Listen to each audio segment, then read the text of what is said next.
नमस्कार, मैं हूं आचार्य सूरज पाल यादव। आप देख रहे हैं सूरज लोक मीडिया। सूरज लोक मीडिया में आपका हार्दिक स्वागत है। आइए नजर डालते हैं आज के मुख्य समाचारों पर। सभी पत्रकार बंधुओं का सबसे पहले मैं शुक्रिया अदा करता हूँ।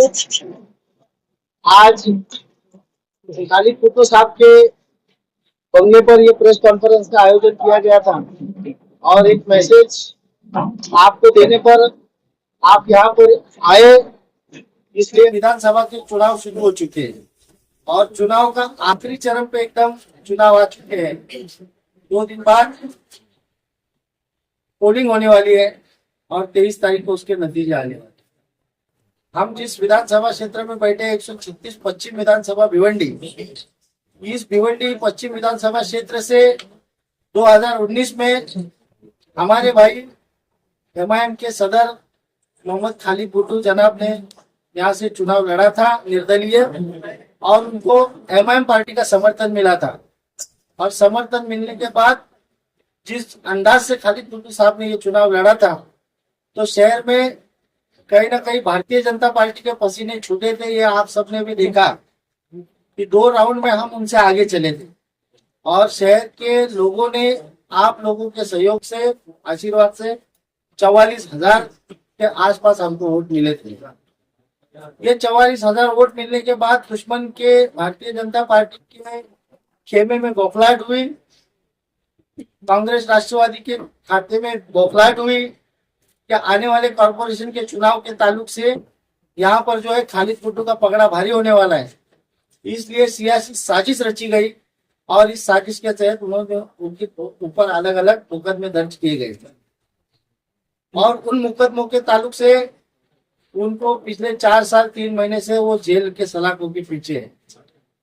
मगर जेल में होने के बावजूद भी एमआईएम पार्टी के लिए उन्होंने काम किया। 2 बड़ी रैलियां की, एक बड़ा जलसा धोबी तालाब स्टेडियम पर किया। हम इस कोशिश में थे कि कुछ भी हो कि एमआईएम का टिकट जो है खालिद भुट्टो साहब को दिया जाए, क्योंकि वो उसके हकदार है। जेल में उनका एक बड़ा भाई इंतकाल हो गया, उनके हाथ में उनका भाई मर गया और ये सारी कुर्बानियां पार्टी के लिए उन्होंने दी। उनकी बीवी बेवा हुई, बच्चे यतीम हो गए बबलू भाई को, और आज 4.5 साल तकरीबन हो गए गुड्डू भाई जेल के सलाखों के पीछे। मगर मजलिस से उनकी मोहब्बत कम नहीं हुई। उनको अलग अलग पार्टियों से बुलाया गया मगर वो नहीं गए। उन्होंने कहा कि मैं साथ नहीं छोड़ूंगा, मैं इसी पार्टी में रहूंगा। बावजूद इसके जब चुनाव का ऐलान हुआ तो खालिद भुट्टो साहब को टिकट नहीं दिया गया। इस बात का हमको मलाल नहीं हुआ, मगर दिल में थोड़ी सी तकलीफ हुई कि क्योंकि सारा शहर ये जानता था अगर इस बार खालिद भुट्टो चुनाव लड़ता है तो निश्चित रूप पर जीत दायर करेगा। बावजूद इसके उनको टिकट नहीं दिया गया। हमने कहा कि अगर आपको टिकट देना ही है तो यहाँ के किसी लोकल नुमाइंदे को दीजिए, क्योंकि बाहर के किसी भी कैंडिडेट को भिवंडी की जनता एक्सेप्ट नहीं करेगी। बावजूद इसके पार्टी ने अपना फैसला लिया। हम पार्टी के फैसले की इज्जत करते हैं, मगर अभी भिवंडी शहर के अंदर जिस तरह से पश्चिम विधानसभा के अंदर हो या पूर्व विधानसभा के अंदर हो, दोनों तरफ सियासी घमासान। जो भारतीय जनता पार्टी 10 साल से सरकार में है, वो पहले 15 लाख के वादे किए, अच्छे दिन के वादे किए, हर घर में नल, नल में जल, 100 स्मार्ट सिटी का जिसमें भिवंडी का भी जिक्र था, मगर कोई भी वादा इनका सफल नहीं हुआ। 2 करोड़ नौकरियों की बात की, मगर फिर भी उनका कोई भी वादा यहाँ पर नहीं हुआ। मोदी जी की तरह वो भी सारे जुमले निकले। और इन जुमलों को आज हम भिवंडी शहर में जब देखते हैं कि खड्डों की परिस्थिति, पानी की परिस्थिति, रास्तों के हालात इस तरह से बद से बदतर है, नौकरियां नहीं है, तो इस सिचुएशन के अंदर भी फिर अभी उन लोगों का नया नारा निकला है। 15 लाख से सीधा 1500 रुपए पे आ गए और वो लाडली बहन के आगे उनके पास जो 3 महीने से खाली वो योजना चल रही है, लाडली बहन के नाम पर वो लोग वोट मांग रहे। बाकी पिछले 10 साल का ना कोई विकास की बात कर रहे, ना किसी एजेंडे की बात कर रहे। भिवंडी शहर में देश, देव और धर्म के नाम से इन्होंने वोट मांगने का काम शुरू किया, क्योंकि दिखाने के लिए कुछ नहीं। मगर आज भिवंडी शहर के अंदर विधानसभा के ताल्लुक से हमने एक अहम फैसला किया। हमने देखा कि भारतीय जनता पार्टी को जिताने के लिए कुछ लोग बहुत ज्यादा मेहनत कर रहे हैं और हम जो है, हमारे साथ जो रियाज आजमी साहब, रियाज शेख साहब बैठे हैं, समाजवादी पार्टी से खड़े हैं, इन्होंने कहा कि मैं बुनियादी चीजों पे काम करूंगा, जैसे रोड है, पानी है, सड़क है, शिक्षा है, एजुकेशन। और एक तरफ देश धर्म और हिंदू मुस्लिम के नाम पर जो वोट मांगे जा रहे हैं, ये लोगों को बांटने का काम किया जा रहा है। हम इसके खिलाफ में हैं। हम ये चाहते हैं कि जो काम जनता का है वो जनता के काम पर, जो मिसाइल पे काम करे, उस आदमी का हम समर्थन करें। और खालिद कुतुब साहब ने हमसे कहा, उससे उनकी बात हुई, उन्होंने कहा कि कौन भारतीय जनता पार्टी को हरा सकता है, तो मैंने कहा कि रियाज आजमी साहब निश्चित तौर पर भारतीय जनता पार्टी को मात दे सकते हैं। और दूसरी बात, यहाँ के जो उलमा है, मौलानाज है, उन्होंने भी ये कहा कि रियाज आजमी साहब का समर्थन किया, जैसे कि MDF ने समर्थन किया है। उसके बाद सज्जाद नोमानी साहब जो बड़े मौलाना है, उन्होंने भी कहा है। तो खालिद कुतुब साहब ने सबसे पहले तो जब फॉर्म भरा था 29 तारीख को, तो लोगों ने ये कहा कि ये वोट काटने के लिए खड़े हैं। और जब उन्होंने अपना पर्चा वापस लिया, तो ये जो लोग कह रहे थे, उसमें कुछ लोग थे जो न्यूज चैनल पे भी ये बोल रहे थे कि इन्होंने दूसरे को वोट, उनके मुंह पर एक तमाचा दिया। उन्होंने अपना फॉर्म कौम और मिल्लत के लिए वापस ले लिया। उन्होंने कहा कि मैं भारतीय जनता पार्टी को जिताने वाला कोई भी काम नहीं करूंगा, मैं भारतीय जनता पार्टी के खिलाफ में लड़ूंगा और मैं उनको हराने के लिए जो शख्स सक्षम है उसको मैं समर्थन दूंगा। तो सज्जाद नोमानी साहब जो मौलाना है, MDF है, यहाँ की जो उम्मा है, वहां पर सब तरह से रियाज आजमी साहब का समर्थन किया जा रहा है। और वक्त की नजाकत यही है कि हमको भी उनके साथ में खड़े होना है और यहाँ के बुनियादी जो चीजें हैं उनके ऊपर काम करने के लिए एक होना है। इसलिए आज मैं जनरल सेक्रेटरी एडवोकेट अमोल कामले, साथ ही साथ गुड्डू भाई के छोटे भाई युवा नेता शेरू शेख साहब है, यहाँ पर ताहिर भाई है, हमारे प्रवक्ता है, अनवर भाई है, निजार मास्टर है, और दीगर लोग है, सिराज भाई है। ये सारे लोगों ने फैसला किया है कि हम साइकिल का समर्थन करेंगे और रियाज शेख साहब को और रियाज आजमी साहब को समर्थन करेंगे और पूरे तन मन धन से उनको जिताने के लिए पूरा प्रयास करेंगे। और साथ ही साथ ईस्ट में जिस तरह से रईस शेख साहब ने काम किया है, स्कूल बनाई है, सड़कें बनाई है और विकास के काम किए हैं, वो भी आज विकास के काम के ऊपर अपना वोट मांग रहे हैं। ईस्ट में हम रईस शेख साहब का भी समर्थन खुले दिन से करते हैं।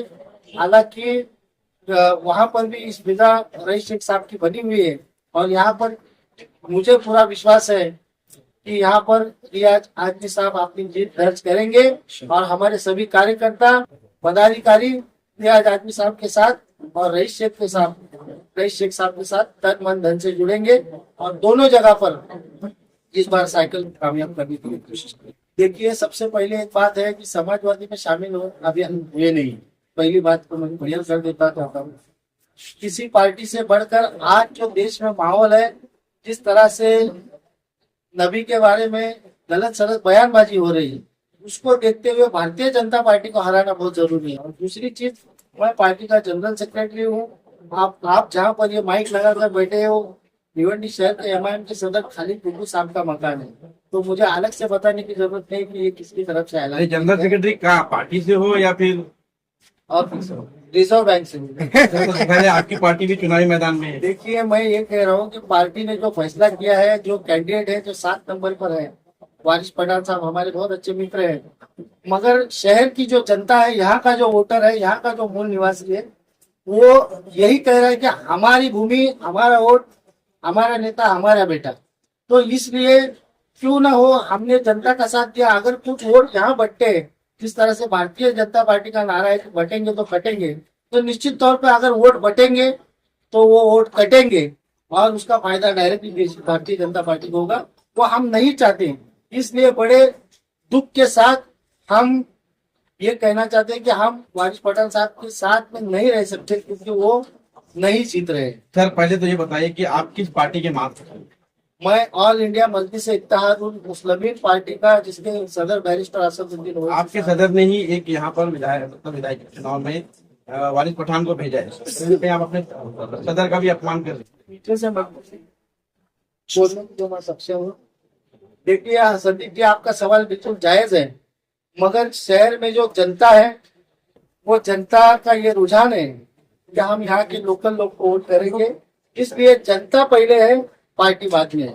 क्योंकि इस शहर में हमको रहना है, इस शहर में सियासत करनी है और इस विधानसभा, दोनों विधानसभा से भारतीय जनता पार्टी को हमको खदेड़ना है। मैं शुक्रिया अदा करना चाहता हूँ कि आपने हमारे बोलने पे आप सभी लोग हमारे साथ हैं। आज मेरे भाई के नहीं रहने की वजह से आप लोगों ने, जो पहले भी मेरे भाई के साथ में, आप लोगों ने हर तरीके से एकता हो के भाईचारे दिखा के मेरे भाई के साथ में आप लोग बढ़िया ने हर वक्त अपना साथ दिया। आज मुझे यकीन है कि आप सब भी मुझे भी अपना छोटा भाई मानते हुए मेरा भी हमेशा साथ देंगे जब तक मेरा भाई नहीं।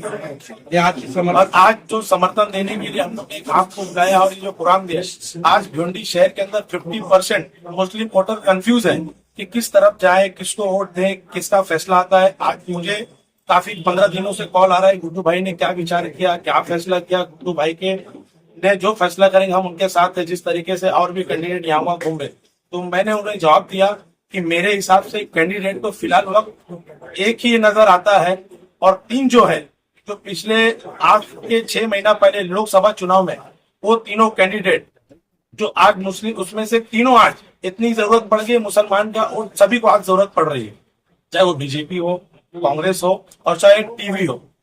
आज उन सबको देखेंगे, 6 महीना पहले उन सब तीनों ने लोकसभा चुनाव में अपने कंधे के ऊपर बीजेपी का गमछा लगा कपिल पाटिल को जिताने का काम किया,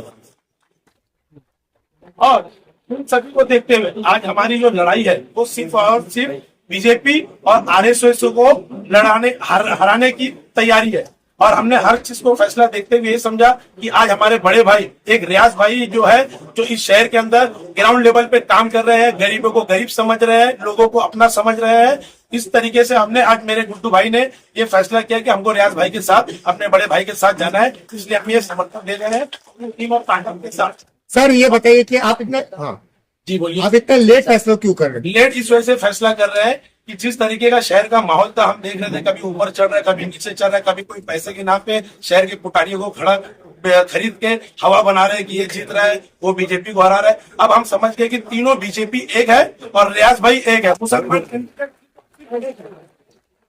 मैं आपको ये पूरे भिवंडी के आवाम को बता देना चाहता हूँ, मुसलमान भिवंडी वेस्ट में कैंडिडेट सिर्फ और सिर्फ रियाज भाई है, जिनको हम सब मुसलमान को एक तरफ होकर जिताना है। और ये तीनों बीजेपी है, एक टीवी है, एक कांग्रेस है। कांग्रेस का काम है टीवी बंद करना, बीजेपी का फोटो बंद, ये तीनों एक तरफ है, इनको खत्म करके रियाज भाई का साथ दीजिए।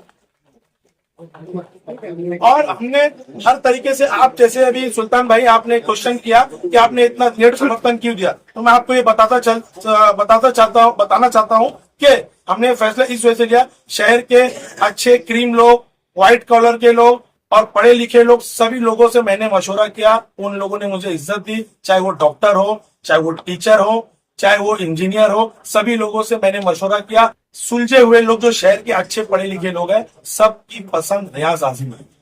वो फैसले को मैंने सब बात को रखते हुए आज हम लोग ने ये फैसला किया कि हम रियाज भाई अपने बड़े भाई के साथ में, और इंशाल्लाह आज बोल रहे हैं, आज शाम से आपको शहर के अंदर बदलाव दिखेगा, मुसलमान एक तरफ दिखेगा और सब बंद होगी, इस शहर के अंदर साइकिल चलेगी। और मेरे भाई का एक शायर है, वो बोल के मैं आपके साथ में पैगाम दिया है, और एक शायर दिया है, कुछ सियासी लोग जो उनको डिस्टर्ब करते हैं, तो चुनिंदा ही लोग हैं जो परेशान करते हैं, उनके लिए मैं एक शायरी कहना चाहता हूँ। अकेला हूँ निकटता हूँ फरेद हो तुम, अकेला हूँ नियत्ता हूँ फरेद हो तुम, हमारे आने तक रुके रहना अगर मर्द हो तुम। बहुत बहुत शुक्रिया अदा करना चाहता हूँ, आप लोग हमारे बुलावे पे यहाँ पे आए और अपना कीमती वक्त में, और मैं आप लोग का इसलिए भी शुक्रिया अदा करना चाहता हूँ कि पूरे इलेक्शन कैंपेन में आप लोगों ने जिस तरह से हमारा साथ दिया, हम लोग की जो लड़ाई है, सच्चाई के साथ लड़ाई जो हम लोग कर रहे हैं, उसमें आपने एकदम बोलकर साफ दिल से हमारा साथ दिया, जो चीजें जमीन पे थी वो बताई। मैं शुक्रिया अदा करना चाहता हूँ मेरे बड़े भाई खालिद गुड्डू भाई, अमोल कामले साहब, शेरू मेरा छोटा भाई, और सभी लोग का, जितने भी लोग यहाँ पदाधिकारी मौजूद, उनका शुक्रिया अदा करना चाहता हूँ कि आपने मेरा समर्थन दिया और मुझे एक नई ताकत दी समाज के अनासिर लोग से लड़ने के लिए, बुराई से लड़ने के लिए। जो लोग बीजेपी का साथ दे रहे हैं, बीजेपी को जिताने के लिए जो लोग साथ दे रहे हैं, उनके खिलाफ लड़ाई में हम मेरी मदद की, सभी लोगों को मैं बहुत बहुत शुक्रिया अदा करना चाहता हूँ, और उम्मीद करता हूँ कि आप सभी लोगों की मदद से, गुड्डू भाई की मदद से इंशाअल्लाह हम लोग ये इलेक्शन जीत रहे हैं। हमारे हौसले बहुत बुलंद है। हम लोग जमीन पे काम करके आए, सिर्फ एबी फॉर्म लेकर नहीं आए। समाज को लूटने वाले और समाज से सारी चीजें लेने वाले, शहर को लूटने वाले लोग आज एबी फॉर्म लेकर इलेक्शन लड़ने आए। सबसे पहले खबर पाने के लिए हमारे चैनल को सब्सक्राइब करें, शेयर करें, लाइक करें, आइकॉन बटन दबाना ना भूलें।